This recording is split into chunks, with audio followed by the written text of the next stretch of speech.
Love is about sacrifice, giving without expecting, trusting without hesitation.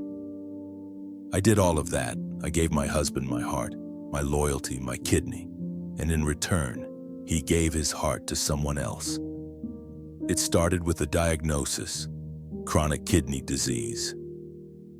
Stage 4, we were barely 35, too young for words like dialysis and transplant list, too young for all of it. Daniel, my husband, was scared, and so was I, but I told him we'd get through it, like everything else. Together. The doctor said a living donor would give him the best chance. Without even thinking, I got tested. Blood work, cross-matching, tissue typing, weeks of poking, prodding, waiting. And then, the call. "You're a match," I remember crying, not from fear, but relief. I could save him. I could literally give him life. When I told him, he hugged me for a long time, said I was his angel, said he'd never forget what I was doing for him, said he'd love me forever. I believed him. The morning of the surgery, my hands wouldn't stop shaking. They gave me a mild sedative, but it didn't calm the storm inside. What if something went wrong? What if I couldn't wake up? But then I remembered his smile, his voice saying, "You're my miracle." And I closed my eyes. When I woke up, he wasn't there. No flowers, no thank you, no kiss on the forehead. Just a nurse adjusting my IV. "Where's my husband?" I asked. The nurse hesitated. "Oh, he's resting in the East Wing. The nurse from the night shift is with him." I blinked. Why wasn't I with him? I'd just given him my kidney. I tried not to spiral. Maybe it was hospital protocol. Maybe he was too groggy. Maybe I was just overthinking. We'd been married 7 years. He made me laugh when I wanted to cry, made breakfast on Sundays, kissed my forehead in public. We weren't perfect, but we were solid. At least I thought we were. The third day after surgery, I heard them. 2 nurses whispering outside my door. "That's his wife? Poor thing has no idea." "You mean about him and Amelia?" "Shh, she might hear you." I heard enough. The name, Amelia. It echoed in my head like a siren. I found her online. Young, blonde, perfect teeth, nurse practitioner, worked the transplant floor. She smiled in every photo like she hadn't stolen someone's husband. Like she hadn't watched me go under anesthesia to save him, and then slipped into his bed. I wanted to throw up. Not from the surgery, but from the truth. The betrayal wasn't just emotional, it was physical, medical, surgical. I gave him my body and he gave it to someone else. He finally came to see me. Day 4. He walked in like nothing was wrong, sat beside me. "You look good," he said. I stared at him, hollow. "You've been with her, haven't you?" He flinched, didn't deny it, didn't explain. He just looked away, guilty, cowardly. That silence hurt more than any incision. After he left, I fell apart. The nurse tried to comfort me, but there's no balm for that kind of betrayal. Only time. And even that's a weak medicine. They say love is about sacrifice, but I've learned so is letting go. I stayed in the hospital for 2 more days, not because I needed to, but because I couldn't face the world. My body was healing, but my heart, it was bleeding out in silence. I didn't tell anyone. Not my sister, not my mom, not even my best friend Jess. Because how do you explain something so cruel, so absurd it almost sounds made up? He took my kidney and gave his love to someone else. When I left, I didn't hug Daniel. Didn't even tell him I was going. I signed the forms, thanked the nurse, walked out of that building with a plastic bag of medication and a hole in my soul. Home felt cold, even with sunlight pouring in, even with the scent of fresh laundry and the soft hum of the fridge. Because now everything reminded me of him. The coffee mug he always used, the dent on the couch where he sat, the calendar he'd filled with our vacation plans. I stood in front of the mirror and lifted my shirt. The scar wasn't big, but it felt enormous. It was proof that love could leave you branded and still vanish without a trace. He called the night I came home. Of course he did. I let it ring. And then again, and again. 5 missed calls, a text came through. "We need to talk, please." I didn't reply, because for the first time in years I realized I didn't owe him anything. Not a response, not a conversation, not a second chance. When he was weak, I held him up. When he couldn't eat, I fed him soup. When he cried in the bathroom, I pretended not to hear, just to let him keep his pride. And when I was weak, he disappeared. 2 days later, a text came from a new number. "Hi, it's Amelia."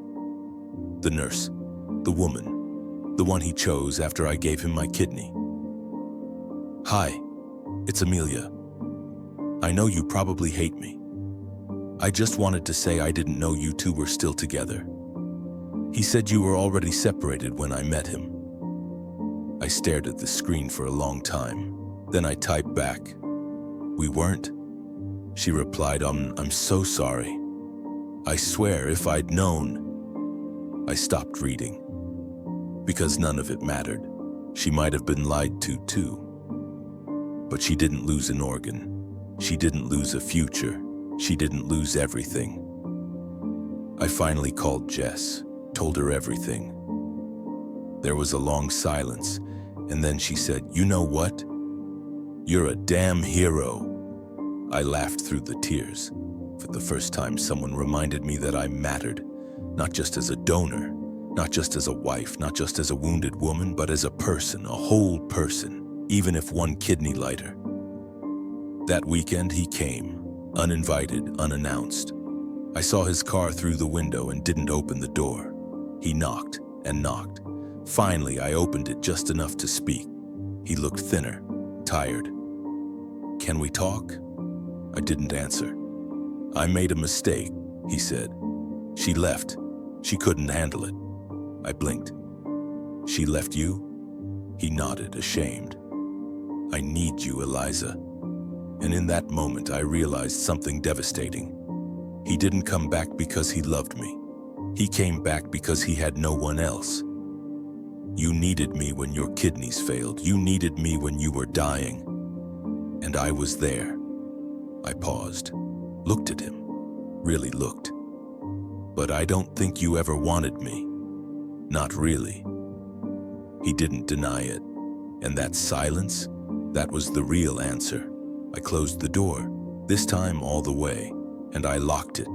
That night I changed the locks, changed my passwords, changed the contact name in my phone from husband to Daniel. Step by step. I was taking my life back. He may have taken my kidney, but I wasn't going to let him take my self-worth, not anymore. They say healing isn't linear, it's messy, it backtracks, it hurts in places you didn't know could ache. But healing also makes you brave, even when you feel broken. I started small, mornings on the porch. Tea instead of coffee, music instead of silence. I didn't cry every day anymore, just some days, and even then, less than before. Pain becomes a companion, but not a friend. Eventually, you learn to walk with it instead of letting it carry you. Returning to work was terrifying. People stared, whispered. Some didn't know, some knew too much. But I kept walking, held my head high, even if my shoulders shook. "We missed you, Eliza," Linda whispered as she hugged me. "I don't know the whole story, but I know you're stronger than you think." Kindness from unexpected places. It stays with you, it anchors you. It would have been our anniversary that weekend, 7 years. We used to go to that little cabin in the woods, no phones, just firewood, books, and marshmallows. I almost booked it again, out of habit, but then I canceled, and instead, I went to see my mom. She didn't say anything at first, just held me. Then peeled apples for her famous pie. "He's an idiot," she said softly. "But you're my miracle." I hadn't felt like anyone's miracle in a long time. I started writing again, just bits, memories, anger, letters I'd never send. One of them said, "You took my kidney, but you didn't take me." I read everything I could find about transplant recipients, donors, the risks, the statistics, the heartbreak. And then I stumbled across a forum.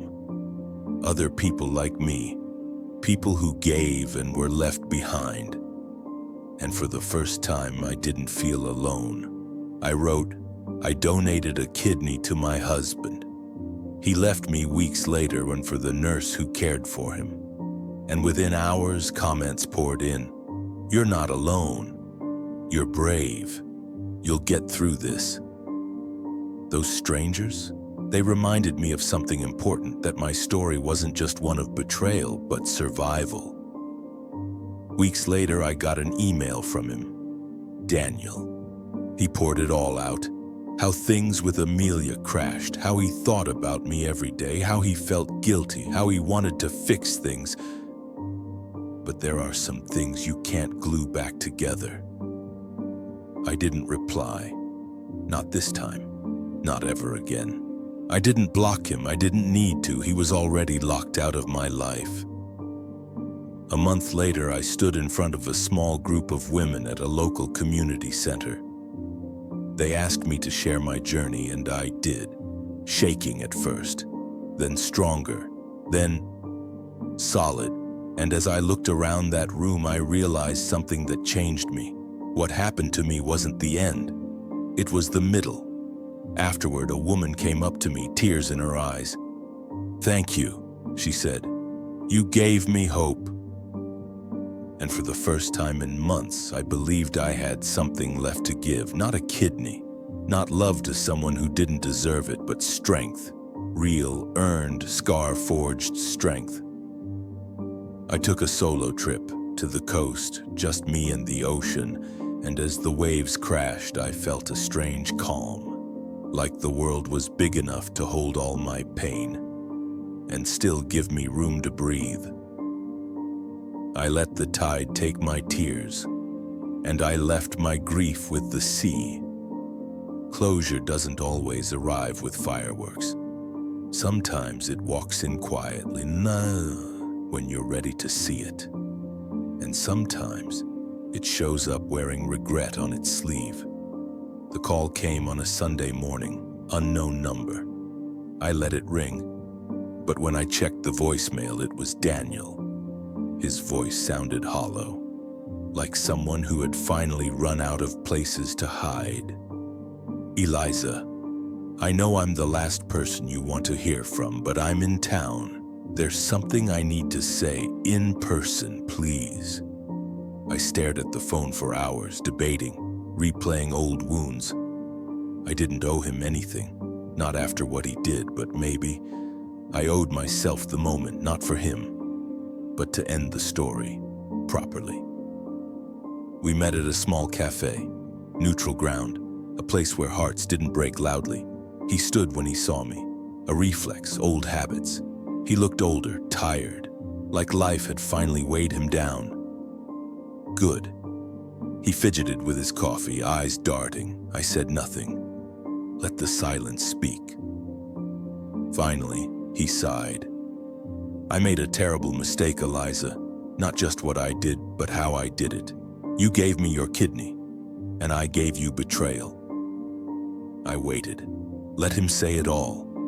Let him carry the weight for once. Amelia left, said I wasn't who she thought I was, that I was broken, and she didn't want to fix me. He laughed bitterly, then looked at me. "But you You never asked me to be perfect. You just loved me? Yes, I had, and that's what made it all so cruel. You're right, I said. I did love you, but you didn't love me back, not the way I deserved. He looked down, ashamed. I thought you'd forgive me, he whispered, because you always did. But I wasn't that woman anymore. I don't hate you, Daniel, I said as I stood, but I don't want you in my life either. You made your choice, and I made mine. I'm done bleeding for people who leave me empty. And just like that, I walked out. No drama, no tears, just peace.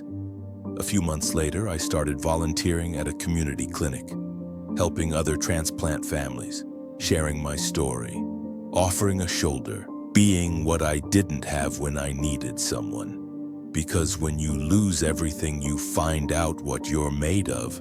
And I was made of more. I painted the walls, got rid of the couch he picked, filled the place with light and laughter and people who didn't drain me. I traveled, took photos, wrote in my journal. The pain still lingered, but it didn't control me anymore. I didn't just survive, I rebuilt support group. A few weeks later, a letter arrived, a certificate. In appreciation of your resilience, your voice, and your heart. And for the first time in a long time, I cried happy tears. It's strange how healing looks nothing like what you imagined. It doesn't arrive like a sunrise. It tiptoes in, quiet, steady.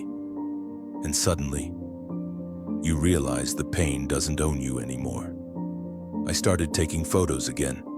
At first just trees, birds, the light falling through leaves. But soon, people, smiles, moments, things I thought I'd never notice again. Turns out joy lives in the small things, and so does peace. I rented a booth at the local art fair, printed my favorite pieces. My mom helped, brought lemonade, beamed like I'd won the Nobel Prize. And when someone bought the first photo, I didn't think about Daniel or what I lost, only what I'd found. A woman approached me that day holding her daughter's hand. "You're Eliza, right?" she asked. "I read your story on the transplant support site. You're the reason I had the courage to donate." I was speechless. That moment, that's what healing gave me, not just survival. Impact. A month later, I was invited to speak at a national donor conference. Me, not because I was perfect, but because I was real. I stood before a packed room, microphone trembling in my hands, and told the truth. I gave my kidney to the man I loved, and weeks later, he gave his heart to someone else. But that decision, his betrayal, didn't break me, it built me. The room was silent, and then thunderous applause. Not because I was special, but because I had survived, and chosen to live. Women hugged me, men wiped tears. Young adults said, "You made me feel seen." That night I sat on my couch, same living room, same walls, but everything felt different. Because this time, they weren't holding memories, they were holding me. I'd finally made peace with my past. I didn't need revenge or closure from him, because I had something stronger, freedom. I opened a letter I wrote to myself the night Daniel left. It read, "You are more than what he took. You are what you choose to become."